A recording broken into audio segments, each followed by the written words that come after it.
everybody. I have a very special guest on Keep Talking today. She's an iconic feminist, a trailblazer who has used advocacy, activism, and writing to give women a voice, to secure women their rights, and to keep pushing back against the patriarchy that seeks to disempower all of us. Last year, she burst into the global literary landscape when her collection of short stories, Heart Lamp, received the International Booker Prize. I am so delighted to be talking today to Banu Mushtaq. Banu, welcome to Mumbai. Thank you. You have had such a busy year since last since May. Booker announcement. Yes, last May. How- May 21st. May 21st. Yes. How has your life changed in this past year? It has changed a lot. Yeah, let me say 360-degree turn. Because earlier I stayed in a small place, small Yes, town. Yes. And Hassan. Hassan. I'm cool. I'm having my office. I'm an advocate, practicing advocate. I meet with clients. I go out on lecturing on literature and social issues. I meet people, and I was homely and I stayed at home. Whenever I felt like I started writing, and lot of things I used to write, and before now I have to say pre-Booker and post-Booker. Yeah. During pre-Booker, I had started writing my autobiography. And it was half done during this February. And during this February last year, the Booker juries, they announced a long list of the Booker entries. And the Hot Lamp was selected. Until from that day onwards, I am not able to write even a single word of my autobiography. And my publisher is in tears. So, autobiography has been incomplete, not Yes. touched since February 2025. Yes. And no new stories. Yeah, no news stories also, but I'm writing a lot of poems. Because with a short duration, short time I'm getting, either in the airport lounge or while traveling in the aircraft or while traveling from Hassan to airport, it takes about 4 hours journey. During that, a glimpse will frame in my mind, and I get some stimulations to write only a poem, that's all. And I am unable to write even a short story or essay or any such things. Because you need focus at that time. Yes, focus, at least focus. And all that time I will be traveling. I will be traveling to out of country, within country, and everywhere. Not even a week, in a month, I am allowed to stay at home. Continuously, I am On the traveling. road. So- but it's a good thing. Traveling makes me feel happy because I travel to new places. I see new people. People are my interest. I meet with them. I interact with them, and I hear them, and they listen to me. This interaction gives me more happiness, stimulations, and I record so many notes in my mind. And now I am recording notes in my gadgets. Yes, yes, only that thing. Yeah. And I want to write because but to compensate, our publisher is asking to divide my autobiography into Two parts. pre-Booker and post-Booker. All these things I told you, no, it is upside down. I'm going to quote one line from your Booker acceptance speech. Yes. No story is local. A tale born under the banyan tree in my village can cast a shadow as far as the stage tonight. What a Yes. beautiful line. Yes, And yes. today you're getting to see that shadow, people under Yeah. that shadow, isn't it? And that all accompanied, all sharing each Yeah. other's thoughts, Yeah. each other's sorrows and Yeah. happinesses. That is what we need, writers, to cross the borders. to cross the borders and have empathy towards a human being. That was my main motto when I wrote. With these artificial borders, we are being taught to hate each other, which I negate. I wanted all the people to love each other, respect each other, share their happiness, share their sorrows, and I respect the diversity a lot. Yesterday also in a program, I saw there was a Korean literature, Korean culture, and Northeast culture and Indian culture all mixed together, and all these cultures and literatures, they were given equal opportunity there. That is what our motive is, to furnish equal opportunity and equal treatment. That is the main motive of the feminism also. Feminism, this word feminism has informed all your work, whether as a journalist, then as an activist, as a lawyer, as a practicing lawyer, and as a writer. When you look at all these different forms that you have used to talk about feminism, to act your feminism, to live your feminism, what is the role writing plays that the others cannot play? Writing, it is a record, long-lasting record. It will continue to be present in this world for generations to come, even if I perish. The song sung by Lata Mangeshkar, नाम गुम जाएगा, चेहरे बदल जाएंगे, मेरी आवाज ही पहचान है, मेरी आवाज ही पहचान है. ऐसा my writing is the पहचान, because through writing, through literature, I don't think I am going to change any society, any social structure, or I am not going to make any such type of claims. But I say, through my literature, when there is an audience of say about 100 people or 50 people or about a handful of people, when I have a dialogue with them, with that dialogue, with those ideas and with those expressions, if I am able to alter the temperature of that room, I think then my literature is successful. If with my talk and with my literature and with my words, I can create a fertile soil where the seeds of justice can be grown, that's a thing which gives me satisfaction. What about your activism, and what about as a lawyer and as an advocate? When in a society, a wound is detected, a tumor is detected, if something is detected, it is harassing the human race, then we start voicing, shouting, making strategies and drafting issues and bringing it to the notice of the public. That is through our social activism.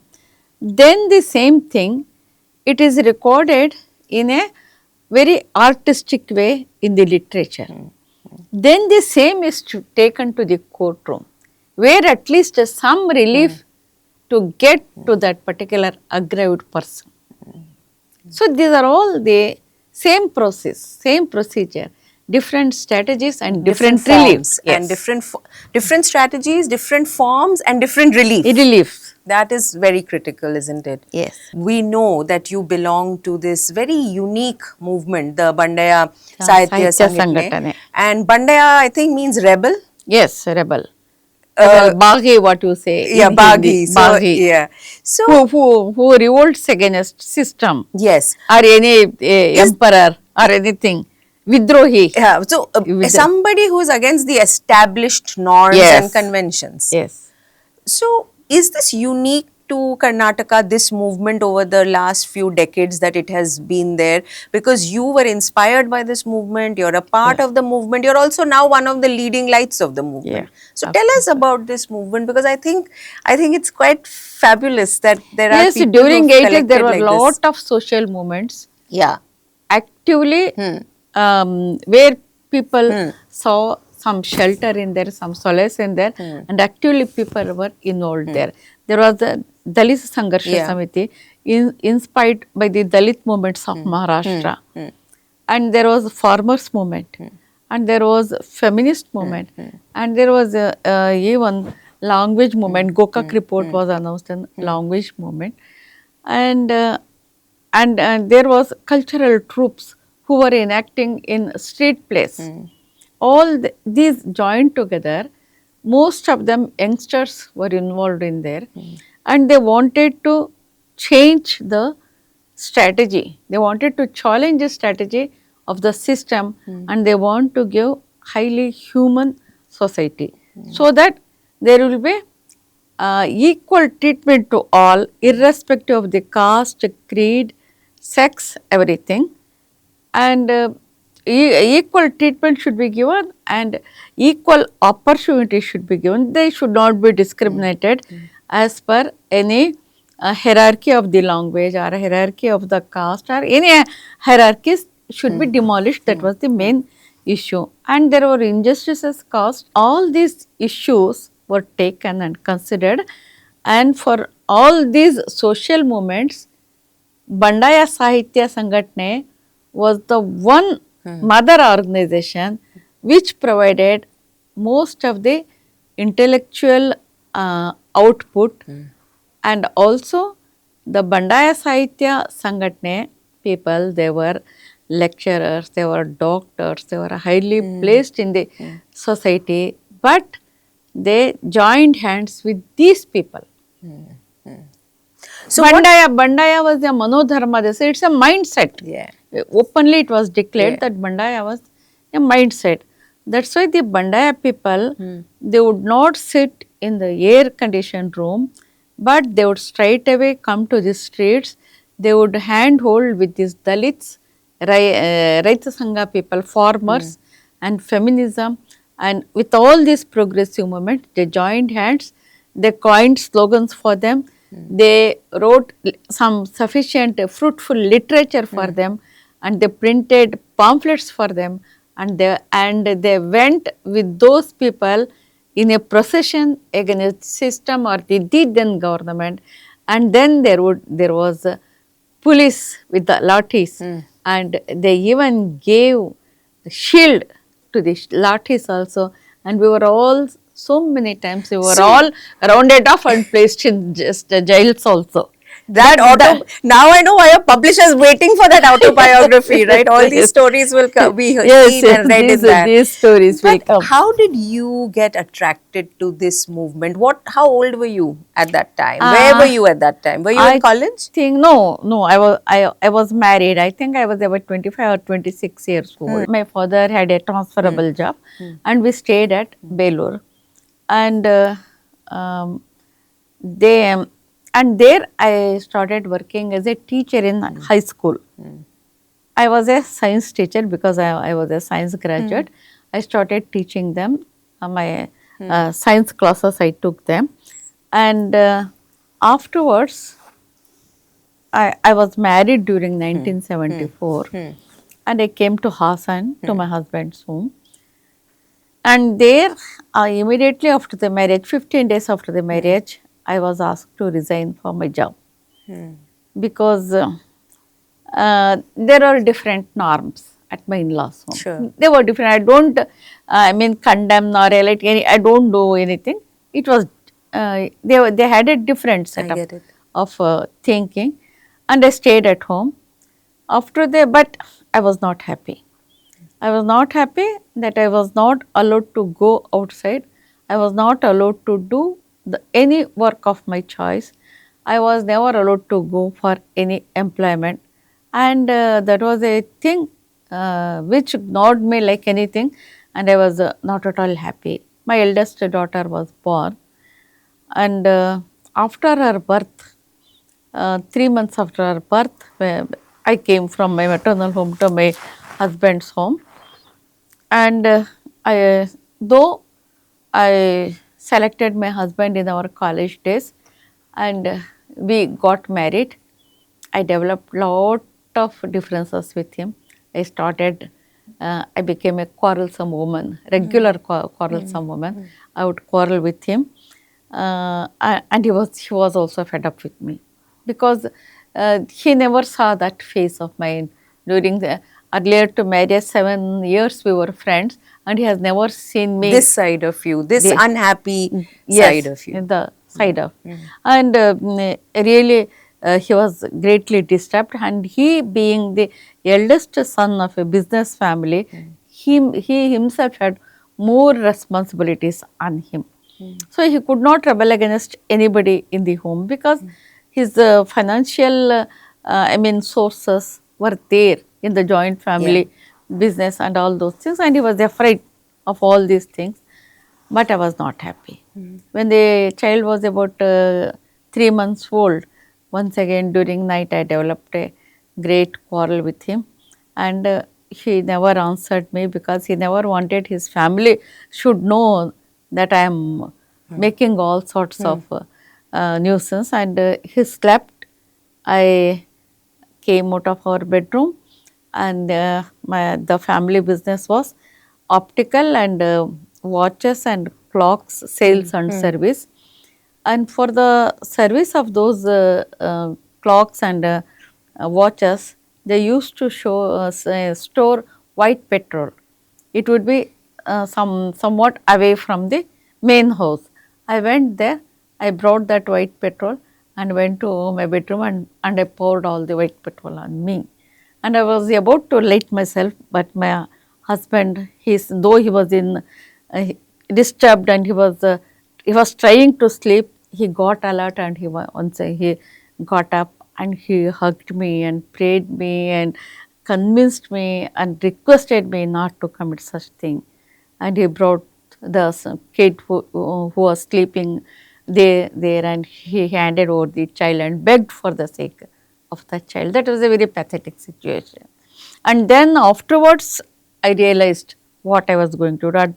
That was the moment which was like something, I had forgotten everything. I had forgotten who I am and what I am doing and why I am doing. It was most unreasonable scene on part of me, particularly. So when I realized what is happening, then my husband also got awakened. He too realized. Then he started to Trying to find solutions. solution. So he mustered some courage, and next day itself he asked me. He came earlier from the shop, and he asked me, "Come, let us go to the district library and get 2 books from there." And from that way, once again I started my friendship with the books.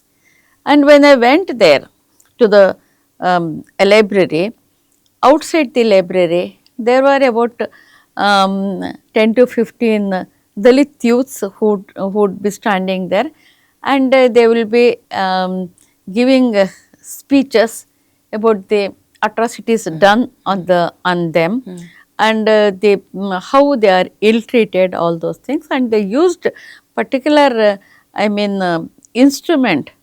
Afterwards they gave lectures, and afterwards they used to sing songs.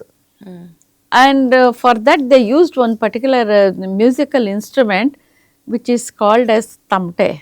It is their instrument. With the tamte, even now it is ringing in my ears. It was such a huge, it made such a huge impact on me. I was drawn towards those youths.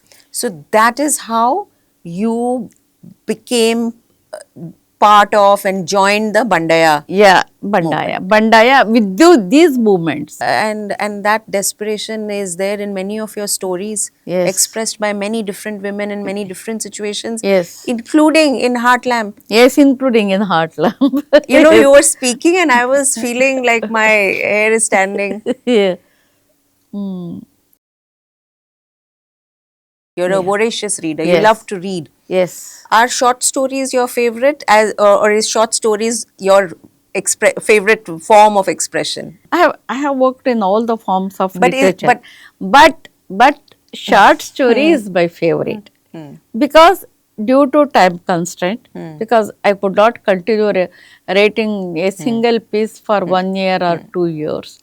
I have to finish it off within a short period, and this short story is a highly artistic work yes, yes. because you have to start it, introduce characters, and say what is the bone of contention. There will be some issue, and you have to introduce that issue directly or indirectly, and then you have to go to uh, anticlimax, climax, and then the end.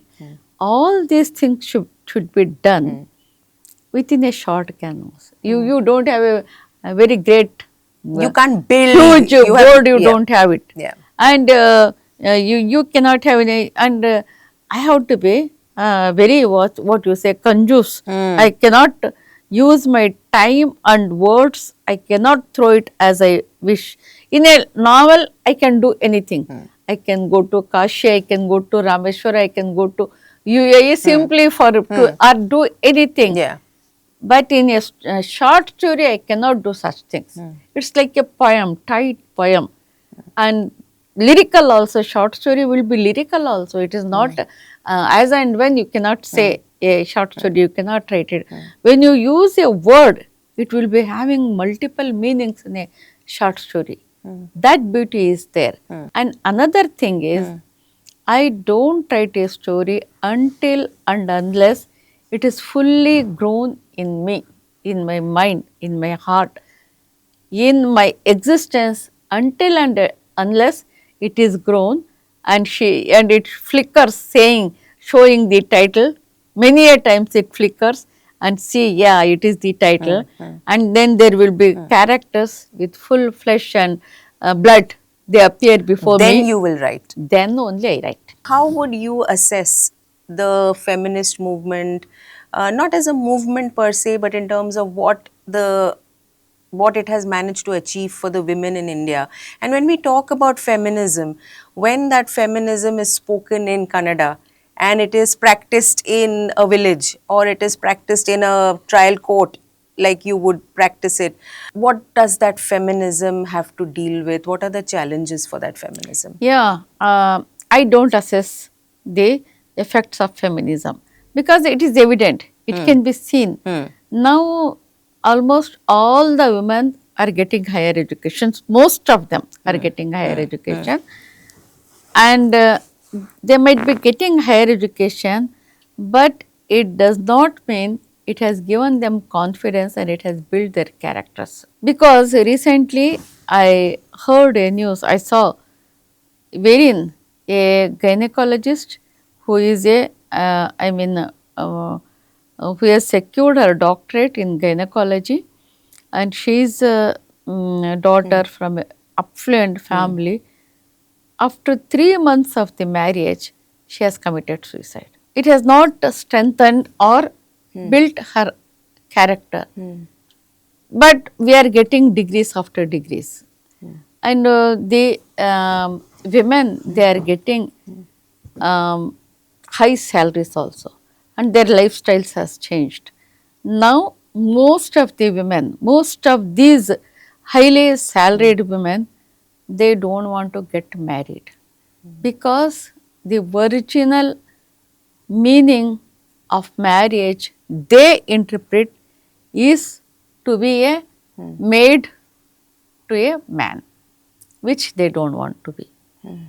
It has changed, but feminism is mostly concerned about the structure of a family, home. It has given lot of importance to feminism. Is not outside this structure, but now the most of the women who are earning a high salary, they are interpreting it in a different name. But now we can see the women have got double degrees, or say so many degrees from foreign, everything, and the statistics say that the women are progressing, whereas the anti-women laws are predominant and prejudices are more among the people. Patriarchy has become more stringent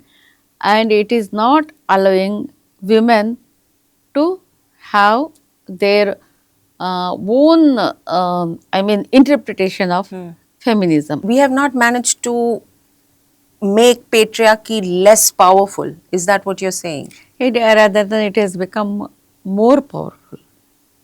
Because you see now a, uh, a pair gets married which belong to two different religions, we can say they are murdered by their own relatives, by their own Yeah. family. Yeah.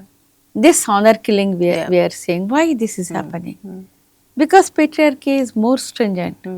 It has become more powerful. On one side, they give education to the girls, and even then, the girls should fall into their own lines. They should not, deviate the norms. They should come within the boundaries. If anybody crosses the boundary, punishment is there. So the space has increased, but the boundaries are still there. Boundaries are you still have there to and work there. within the boundaries. Boundaries are there and boundaries are now they are so strong that they cannot be broken. But the laws that India has Laws are there. legislated, Yes, I am coming to that. There are so many laws. Now you see the landmark of one particular case. There is a Bangalore techie by name Atul Subhash. He says that his wife and in-laws, they caused him lot of problems so that he could not survive. So before the camera, he committed suicide. Yeah, That was during 2024 December. After that, you are a journalist. You can just observe the cases and you can observe the outcome of these cases that has been pronounced in high courts, various high courts and various supreme courts. You can see what all the legislation was there for the betterment of the wife or the girl child, now the judgments are getting reversed. A woman, if she is earning, she is not entitled for maintenance. The judgment, one judgment says. Another judgment say, no, even she is earning, she is entitled for maintenance. And there is, lot of controversy, lot of dual opinion and lot of confusion. And in so many cases, 490 cases where the bride has been harassed or 304B where bride burning is there, in all those cases, the judgments are going to getting reversed. And how it has to be studied. It's a social issue. These judgments and the mindset of the judiciary is somewhat apprehensive about the role of wife. you are seeing this in the judgments that are coming Yes. through in the past. Yes. How many years? 2 years, 3 years? After 2024 December, you can observe lot of judgments. And there is another thing. There is a lot of demand from the men to have gender neutral laws. Yes, yes. Now it is women oriented Yes, laws. yes. They are demanding there should be gender neutral laws. She should not be Yeah. given some fair share in the judiciary. She should be at par with the man also. I don't know how these things they are going to interpret or how they are going to decide the fate of our society. And being an advocate, I do agree that the legislations helping women, they are misused sometimes. That is the thing I observe being an advocate. But that does not mean everything has to be reversed. Even today, there are a lot of women, lot of brides who are facing continuous harassment in their in-laws' homes. And due to these misuse of these laws, the original victimized women, they are also suffering. So it's a depressing scenario. Yes, And yes. you're saying this is worse than from when you started your career. And I call upon some of the journalists and legal luminaries to study these These judgments. trends. Yes. Yeah.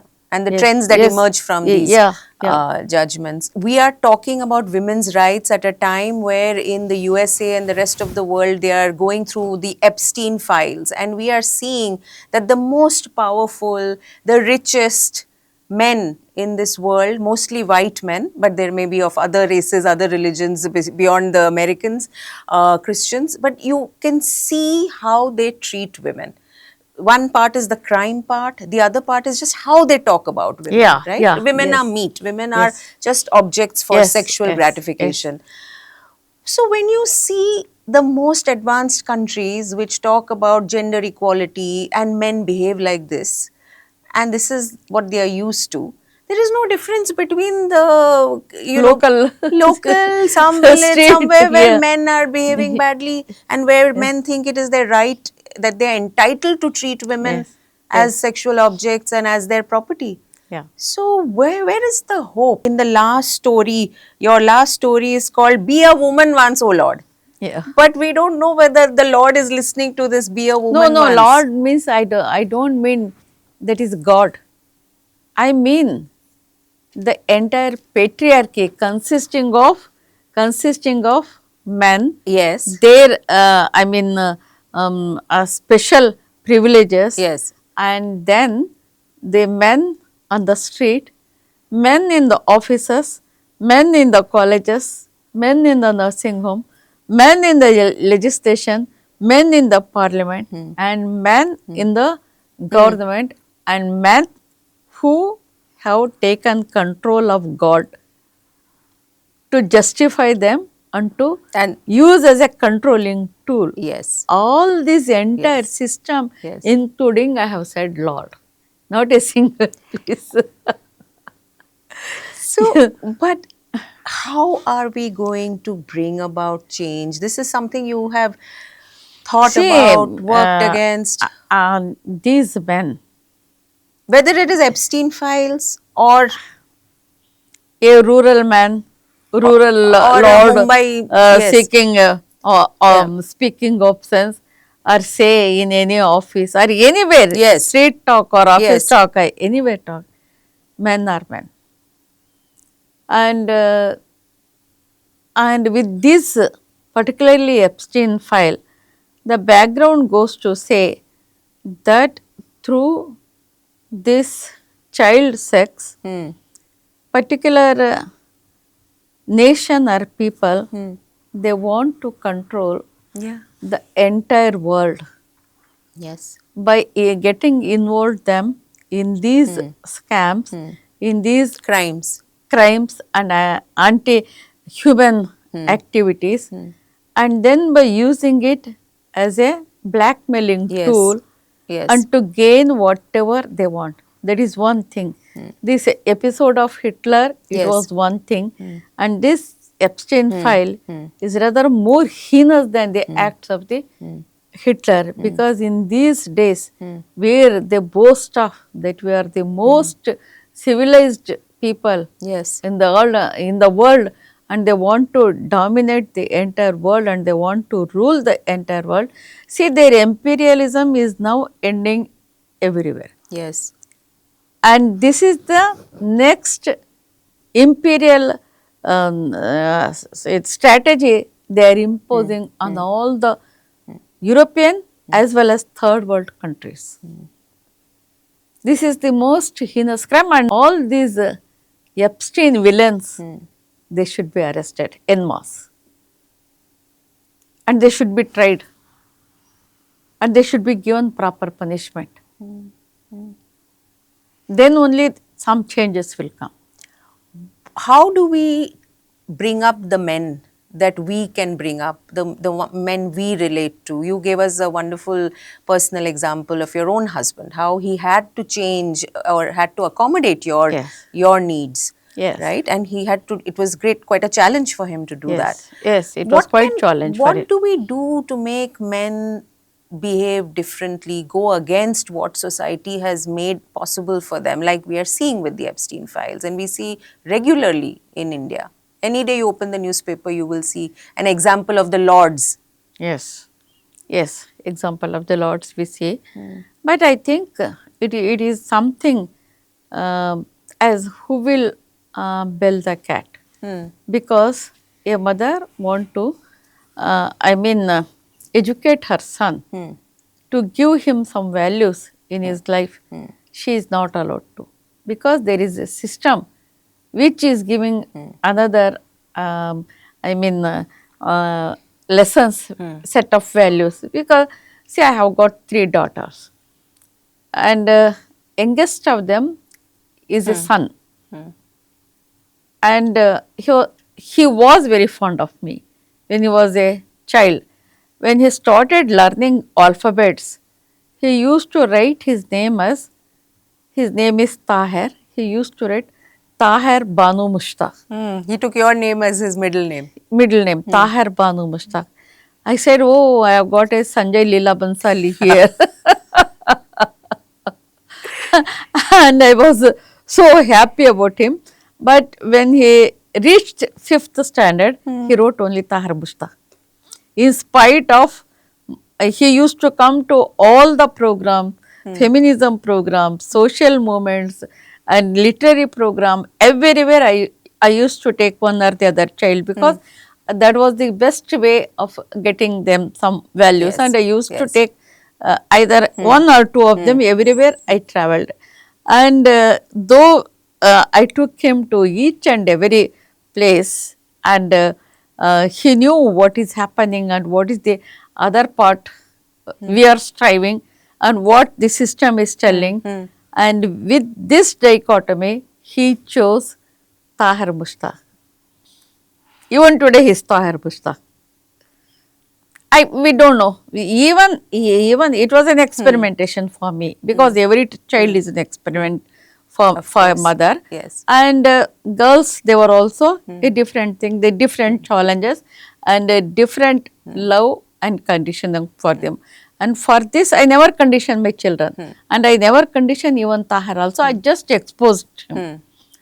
I wanted to, and I allowed him to choose whatever he liked, and he chose that. That was the safe position for him, because he had to give explanation to each and everybody why he has added Banu. So, the safe method he selected, and he has written Tahir Mushtaq. But his actions, in his other actions, he may be a feminist, as he has picked up from his mother and his sisters. Some of his acts, Yeah. personal acts, Yeah. but not Yeah. outside. Right. Outside, he want to be a man. Yeah. So you're And saying, of course, he has got a daughter and a son. He will change their diapers at home, but not outside. so it is very tough for Tough men man also to fight patriarchy. Yeah, right? it is tough for them also. And it is toughest thing for the women also, for a mother also. And when there are, our constitution says a different thing. Our culture says a different thing. The clash between constitution and culture, it is growing day by day. And our sons, they have to choose between them. And our daughters, they have to choose between them. And what they choose is subjected to challenges. They have to defend, they have to win, or they have to lose. And they have to have the this is going to be an individual fight. When it becomes a community issue, then it can be sorted out. And our textbooks say a different thing. Yeah. Yeah. And whatever I teach at home, whatever I taught at home to my son, he was taught a different lesson at the school. So there are all these contradictions that Yes, men and women are having to deal with in India today, right? yes, yes. And even we speak of equality to women, and we say, oh, equal opportunities and equal treatment. And this concept of equality, we are not propagating among our sons. And now suddenly we are asking to accept equality. It is also, that duality is also there. And we have to keep fighting Fighting. every day. Yes, we have to keep Banu, it. I have to ask you about your stories. They are based in the community that you know well, right? They are those the English translations that we've read in Heartland. They are about Muslim women. Do you feel today, given the way there is this Hindu Muslim and targeting of the Muslim community in India for political It reasons? is evident. They have been targeted. They are being targeting now also. The process is continuing, and it is only Huh. Are they. your stories which are fighting patriarchy, can they be seen as, can they be misused? Can they be used as weapons Yes, against Muslim men? yes, that was possible. That is possible. But those stories were written when this type of hatred was not prevailing. Yeah. Of course, there were questions, some questions about the Muslim identity, Muslim issues, and Muslim, thought process. There were some light questions, and those questions were everywhere. At that time, patriarchy was the only main villain we had to Fight. face, because due to this feminist mindset and these all social equality struggles we were facing. But afterwards, after the Babari Masjid demolition, things changed a lot. And earlier to it itself, the entire, that is what I am telling, in any community, there will be some black ships. I Of do agree. course. All are not dudh ke dhule, what you say. Yes. There are some black ships in each and every community.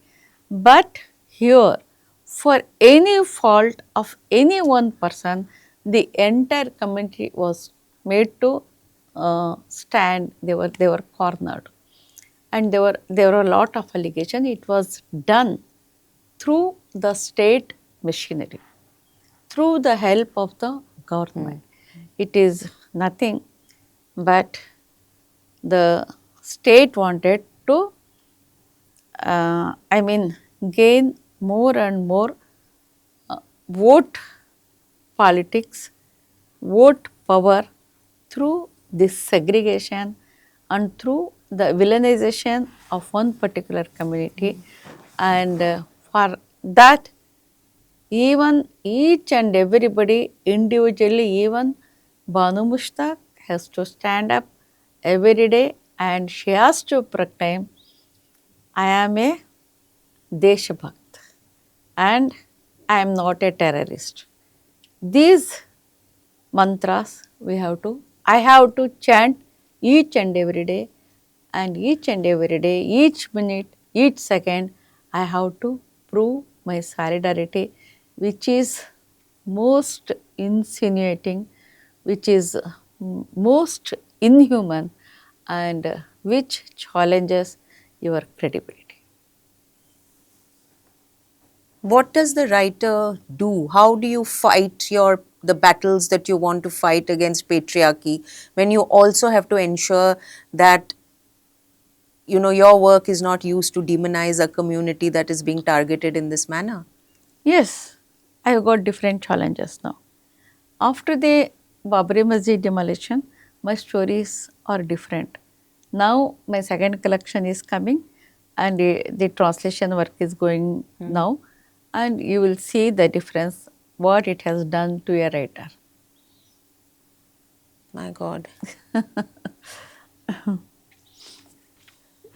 Do you, what can I say? You went and inaugurated the Dasara festival in Mysuru. That became a big Yes, controversy. yes. Uh, do both communities in India, do both religious communities use you and abuse you? Do you feel At like times. na ghar ka na ghat ka, as they say? That is the situation of any secular Muslim. Not me. Every secular Muslim, he is in that position of na ghar ka na ghat ka. It is there. Nobody believes. Not even their own community, not even the community that is prevailing in India. Nobody will believe you.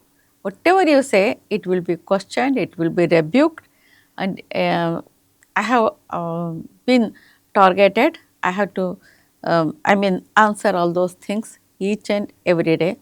Even then, at times, there are at times when I wrote those stories challenging the patriarchy, some of the peers of the Muslim community, they abused me.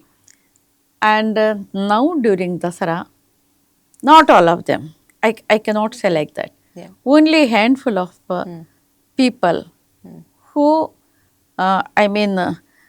identified me as Muslim only, and they never wanted me to inaugurate the Dasara festival.